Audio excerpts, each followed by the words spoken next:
Hello बच्चों, next question देखने जा रहे हैं हम। क्वेश्चन नंबर 12 बहुत ही सिंपल सा क्वेश्चन है।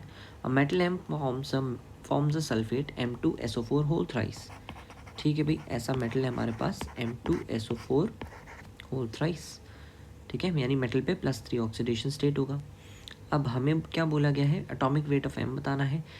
0.596 ग्राम सैंपल लिया गया है। अच्छा भाई, 0.596 ग्राम सैंपल लिया गया है, तो मोल्स कितने हो गए एक बार देख लेते हैं। मोल्स को मैं अगर सपोज स्मॉल एम को मैं इसका एटॉमिक वेट मान रहा हूँ, जो कैपिटल एम करके हमारा जो मेटल दिया हुआ है उसका, प्लस सल्फेट का पूरे का मास होता है 96 इंटू 3, तो ये पूरा मोलर मास आ गया, यानी ये पूरे आ गए मोल्स, सल्फेट के मोल्स आ गए। अच्छा, इसे रिएक्ट कराना है हमें बेरियम क्लोराइड से। अरे वाह, बेरियम क्लोराइड एक्सेस से रिएक्ट कराना है, एक्सेस। तो बोला है कितना बेरियम सल्फेट मिलेगा, है ना, कितना बेरियम सल्फेट मिलेगा भाई। तो 3 सल्फेट तो आपको यहीं दिख रहे हैं। एक मॉलिक्यूल M2SO4 होल थ्राइस में 3 सल्फेट आपको ऐसे ही दिख रहे हैं। तो मुझे ऑब्वियस सी बात है, यहाँ 3 लगाने पड़ेंगे। यहाँ बैलेंस आउट करने के लिए यहाँ 3 आएगा, फिर 6 क्लोरीन ये हो गए, और हमारे 2 M ये हो गए, तो प्लस MCl3 ऐसा करके बनेगा। MCl3 कितने बनेंगे, 2 बन जाएंगे, है ना। ये मेरी रिएक्शन बैलेंस हो गई। ठीक है, तो अब हमें क्या चाहिए, बेरियम सल्फेट की इन्फॉर्मेशन गिवन है। ये BaCl2 हमारा एक्सेस दिया हुआ था। एक्सेस का मतलब हमारा जो लिमिटिंग रिएजेंट है, मतलब जो रिएक्शन चलाएगा वो ये है Lr। ठीक है, और इसको देखते हुए हम ये बोल सकते हैं कि 1 मॉलिक्यूल या 1 मोल M2SO4 होल थ्राइस से 3 मोल्स बेरियम सल्फेट बनता है। और बेरियम सल्फेट का वज़न कितना दिया हुआ है, बहुत बढ़िया, देख लेते हैं। मोल्स ऑफ बेरियम सल्फेट, ये अगर मुझे निकालना पड़े तो मैं लिखूँगा 1.22 डिवाइड बाय बेरियम का एटॉमिक मास। बेरियम का एटॉमिक मास होता है 137, प्लस पूरे सल्फेट का इकट्ठा जोड़ दे रहा हूँ मैं 96, तो 137 प्लस 96 233 हो गया। तो 1.22 डिवाइड बाय 233, है ना, 1.22 डिवाइड बाय 233, ऐसा करके हमारे मोल्स आ रहे हैं। And this value is coming out to be 5.23 milli moles. इतने मिली मोल्स आ रहे हैं भाई बेरियम सल्फेट के।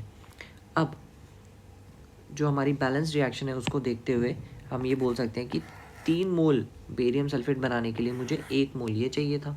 इसका मतलब 5.23 मोल्स बनाने के लिए, या 5.23 मिली मोल्स बनाने के लिए कितना चाहिए, है ना, यूनिटरी मेथड लगाना है। तो कैसे लिखेंगे, इसे लिख लेते हैं, देखना। इसे लिखने का तरीका, 3 mole barium sulphate, 3 mole barium sulphate के लिए मुझे चाहिए था 1 mole of that metal sulphate. This implies 5.23 milli mole barium sulphate बनाने के लिए कितना मिली मोल ये चाहिए होगा M2SO4 होल थ्राइस, और इसी को वो कहते हैं यूनिटरी मेथड। तो इसकी वैल्यू आ जाएगी हमारी 5.23 इंटू 1 डिवाइड बाई 3।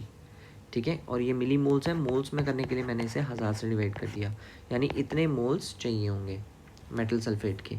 और मोल्स, मेरे पास एक इन्फॉर्मेशन ऑलरेडी थी मोल्स की, ये रही, है ना। इस इन्फॉर्मेशन को मैं यहाँ पे इक्वेट कर देता हूँ, ये बन जाएगा 0.596 divide by total 2m, total बन रहा है 2m प्लस 96 इंटू 3 इज़ 300 में 12 कम 288, इतना कुछ बन रहा है। ठीक है भाई, अब इसे फर्दर अगर सॉल्व करें तो कैलकुलेटर यूज़ कर लेते हैं, थोड़ा ईजियर हो जाएगा। 5.23 डिवाइड बाय 3000, ठीक है, ये आ गया। इसकी वैल्यू आ रही है हमारी 0.00174 is equals to 0.596 divide by 2m plus 288, इतना बच रहा है भाई। दिस इम्प्लाइज, अब हमें क्या करना है, 0.596 डिवाइड बाय 0.00174, ये देखना है। तो ये बचा हमारा 2m plus 288 is equals to 342.5, ऐसा कुछ बच रहा है। This implies 2m is equals to, minus कर दिया मैंने 288, तो ये वैल्यू बच रही है 54.5 के आसपास।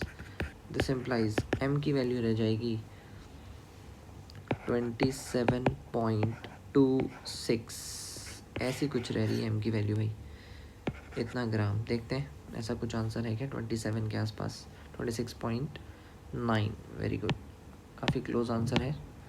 तो यही हमारा फाइनल आंसर भी हो जाएगा, 26.9 है ना, 26.9 काफ़ी क्लोज था। ये हमारा फाइनल आंसर हो जाएगा। ओके।